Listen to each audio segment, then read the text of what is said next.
Today I'm going to show you a 5th grade project. It is the project titled Self-Portrait. And in this lesson, the students learn about the appropriate kind of ratios on how to draw a portrait.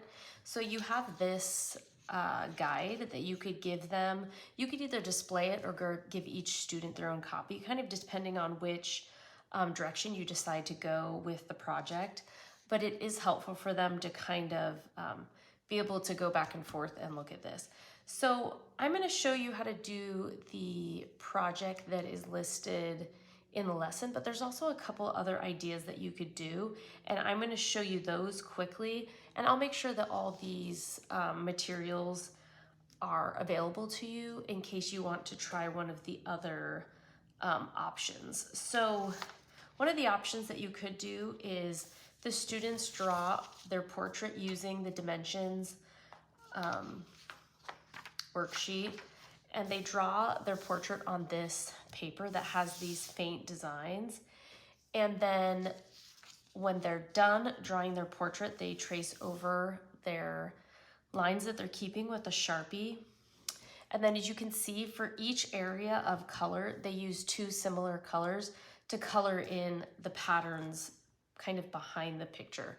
So that's a easy and fun option. I just used colored pencils when I did this. You would just need Sharpies, colored pencils, and this paper. And I will make sure that this paper is available to you on the drive. So that's one option. A second option that you can do is this one right here, where the students draw a half of a self-portrait of themselves, and then they put their name down the side. I sometimes like to do this one, and if you do choose to do some type of portfolio for their class, and some teachers like to and some don't, it's totally their call. This is kind of fun to put on the cover of the portfolio because it has their name on it.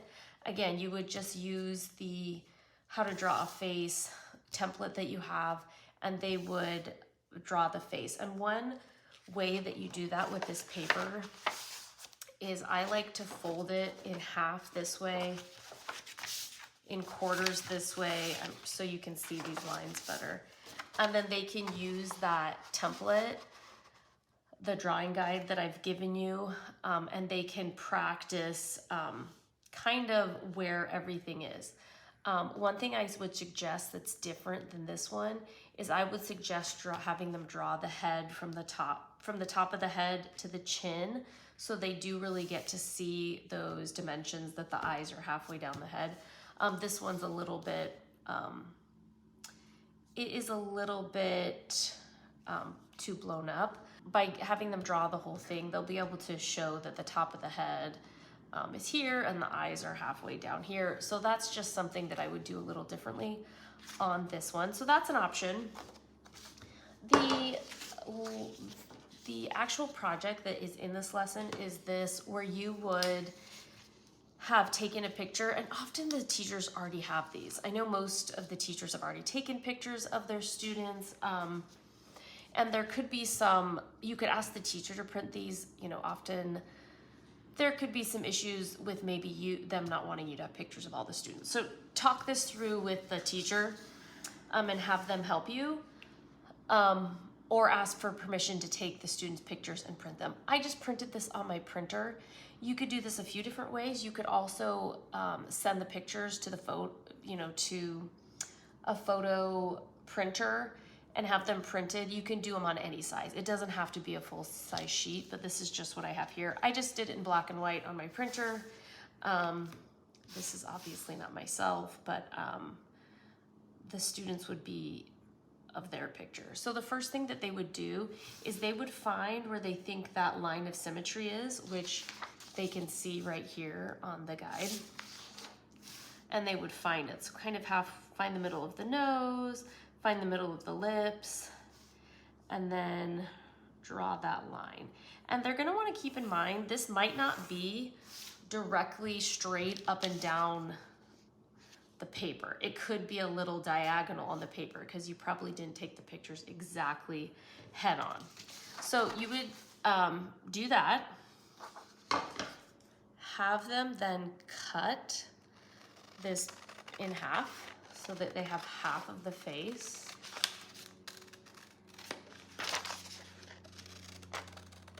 Like that.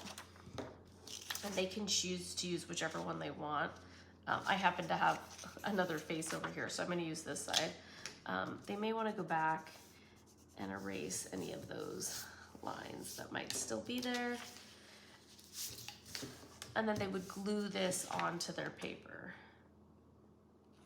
And again, it might be kind of a crooked cut, and that's fine. So then they will glue this on their paper. And now their job is going to be to draw the other side of their portrait. Now, we're not going to use pencils and charcoals or whatever to match this exactly. Our goal is just to have them practice that, the measurement. And they can even kind of see, you know, they can measure the head and be like, okay, the head is 7.5 inches. And, well, it's a little bit, the top of the head's probably here. And they can see how the eyes really are about halfway down and how the mouth is, you know, almost a quarter up. So that's something that they can use the ruler to just experiment with to see how this drawing guide works with their own portrait. And then they're just gonna draw the other side of the portrait. You can use colored pencils, you can use crayons, you can use markers. You know, you could do something similar to this where they're drawing a very basic variation. They could use crayons and colored pencils and be a little bit more detailed. It's really up to you and how much time that you have to do this project. I generally like to have them start with a pencil to kind of get a basic outline, and then you can go from there with whatever type of medium you would like to use.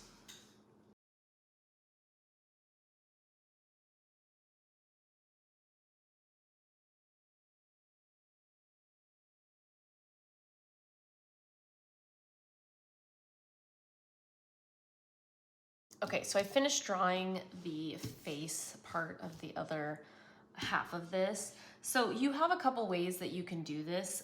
You can have them finish filling in like around here because, you know, obviously you can't print to the edges of your paper. So you could then trim. In fact, it's what I would recommend. It's gonna just look a little nicer. So then I would just go around and trim this. And you don't have to trim all the sides. You could also trim the pictures before you give them to them. It's totally up to you. So I just am going to trim. And then what you can do is you can have them fill in the background if you want. Again, they can be creative in this background. One thing that you want them to remember is that the face should be symmetrical and proportionate. They're not going to be perfect. Mine's obviously not perfect. This one I got a little wide. That's fine. It's just good practice. They can be creative with, you know, the background. And then obviously something to remember is their facial features are going to be symmetrical, but their hair won't necessarily be. We're real focused on the correct proportion of their eyes, nose, mouth, you know, in proportion to the top and the bottom of the head. So that's like the main goal here. And then they can, you know, obviously make the hair background however they want. So again, they can do whatever they want in the background. They can be creative. They can just color it in a solid color. It's totally up to them.